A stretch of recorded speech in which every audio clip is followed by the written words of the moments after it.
전 세계 데이터 센터의 깊은 곳에서 끊임없이 돌아가는 수천 개의 서버들 사이 한때 게임 그래픽을 위해 만들어졌던 GPU가 이제는 AI 산업의 심장을 대신 뛰고 있습니다.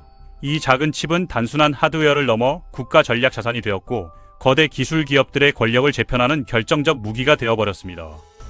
엔비디아의 블랙웰 GPU는 지난 1년 동안 600만 개 이상 출하되며 AI 시대의 석유라는 별명을 얻을 정도로 압도적인 존재감을 보여주고 있습니다.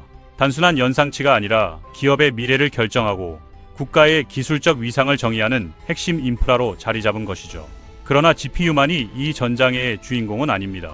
A식, FPGA, NPU 등 새로운 형태의 AI 칩들이 잇따라 등장하며 AI 산업은 하나의 왕자를 두고 더 복잡한 경쟁의 시대에 돌입했습니다.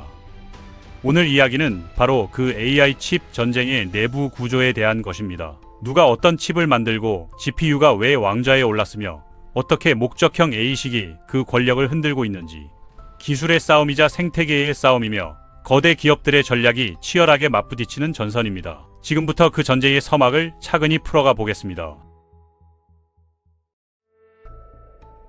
GPU가 AI 산업의 중심이 된 이유는 단순합니다.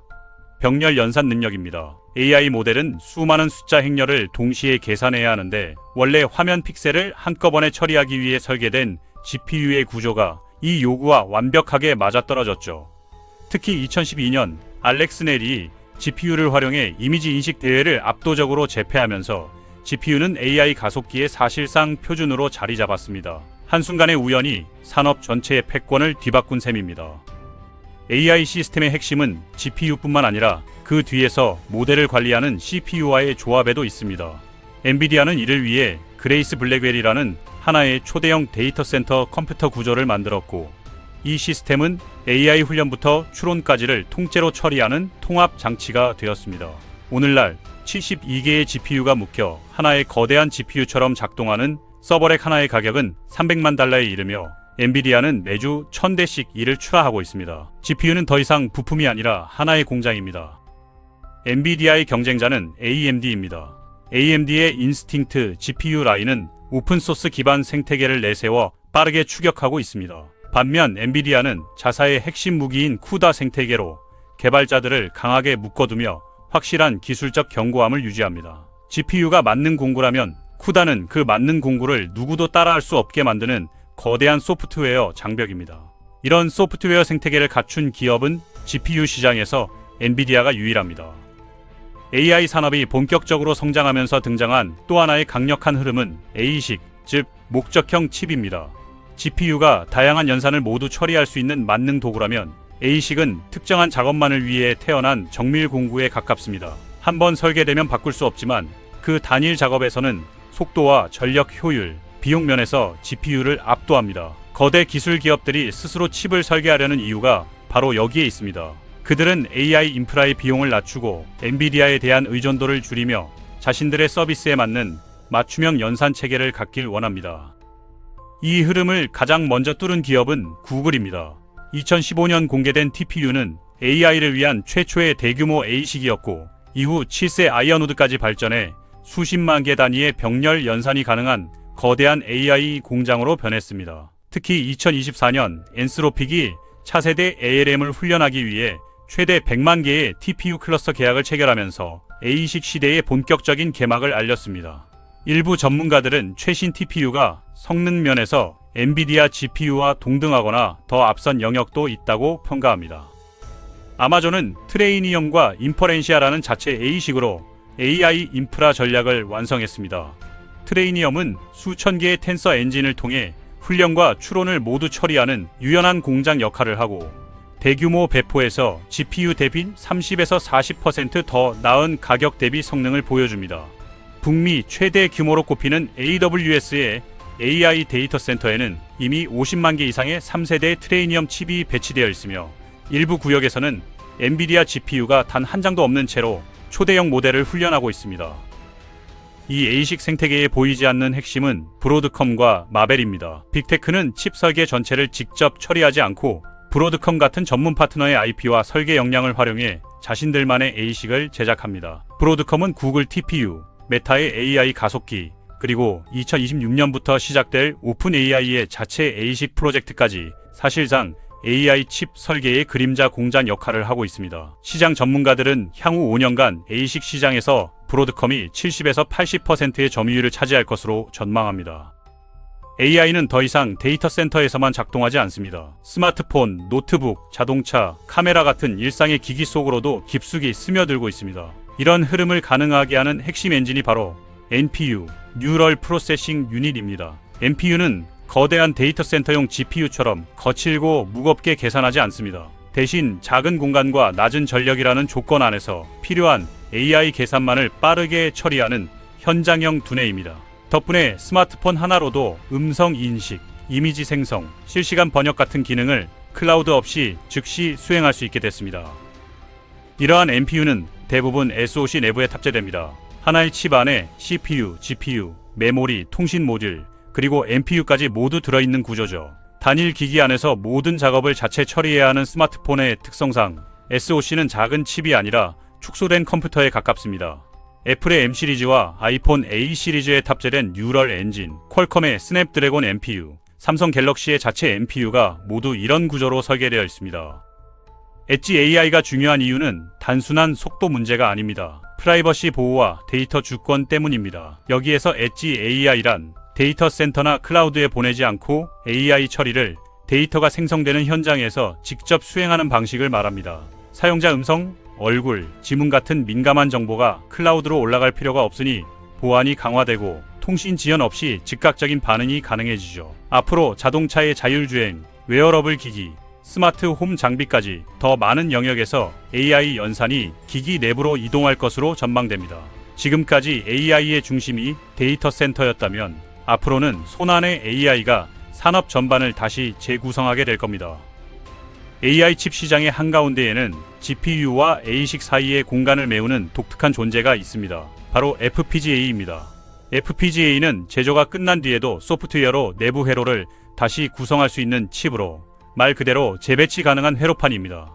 특정 기능에 최적화된 ASIC처럼 빠르진 않지만 필요에 따라 기능을 바꿀 수 있다는 점에서 유연성과 실용성을 동시에 갖춘 중간지대의 기술로 활용됩니다. AI 산업 초기에는 연구자들이 새로운 모델을 시험하거나 아직 명확한 용도가 정해지지 않은 기능을 실험할 때 FPGA가 중요한 역할을 했습니다. 하지만 대규모 배포 단계에서는 한계가 분명합니다. 연산 효율이 ASIC보다 낮아 전력 소모가 늘고 속도도 GPU에 비해 부족합니다. 결국 대형 데이터 센터 운영에서는 수천 수만 개 단위로 칩을 돌려야 하기 때문에 장기적으로는 비용 면에서 ASIC이 훨씬 경제적입니다. 그래서 FPGA는 대량 배포용 엔진이라기보다 유연성이 필요한 특정 영역에서 보조 역할을 맡는 경우가 많습니다.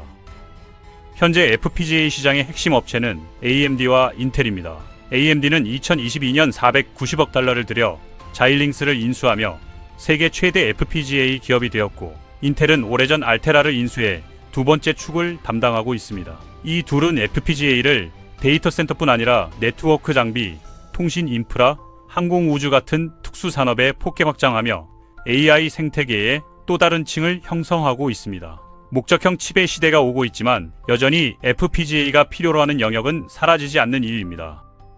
AI 칩 전쟁을 들여다보면 흥미로운 사실 하나가 드러납니다.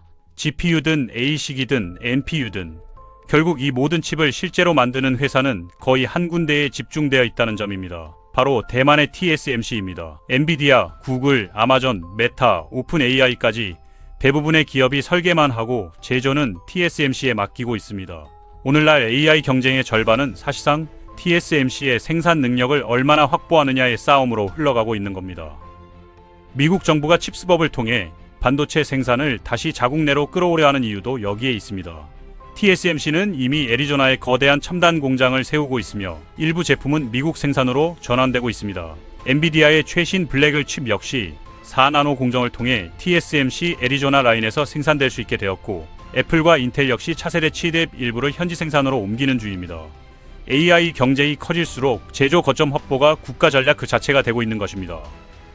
AI 산업의 또 다른 치명적인 병목은 전력입니다. 첨단 반도체 공장은 공정 하나를 유지하는 데에도 막대한 전력을 필요로 하고, 거대 AI 모델을 학습시키는 데이터 센터는 도시 단위의 소비량을 요구합니다. 칩을 얼마나 잘 설계하느냐보다 앞으로는 누가 안정적인 전력망을 확보하느냐가 기업의 확장 속도를 결정하게 됩니다. 미국이 제조 공장을 유치하면서도 전력 인프라 확충에 압박을 받는 이유이며 중국이 대규모 데이터 센터를 빠르게 확장할 수 있었던 배경도 결국 전력 자금 능력에 있습니다. 중국은 독자적인 AI 칩 생태계를 구축하려 하고 있지만 첨단 장비에 대한 수출 통제로 인해 최신 공정에 접근하기 어려운 상황입니다. 화웨이와 알리바바 같은 기업들이 자체 ASIC을 개발하고 있으나 제조 공정의 세대 차이는 여전히 좁히기 힘든 벽으로 남아 있습니다. 결국 누가 더 좋은 칩을 설계하느냐 못지않게 누가 더 안정적으로 생산 라인을 확보하느냐가 AI 패권 경쟁의 결정적 변수로 부상하고 있는 셈입니다. AI 칩 전쟁의 흐름을 따라가 보면 한 가지 사실이 분명해집니다. GPU와 ASIC은 경쟁하는 기술이 아니라 서로 다른 전장을 가진 두 개의 힘입니다. GPU는 그 범용성과 생태계, 개발자 커뮤니티라는 거대한 기반 위에서 AI 혁신의 출발점을 만들었고 앞으로도 가장 넓은 영역을 차지할 것입니다.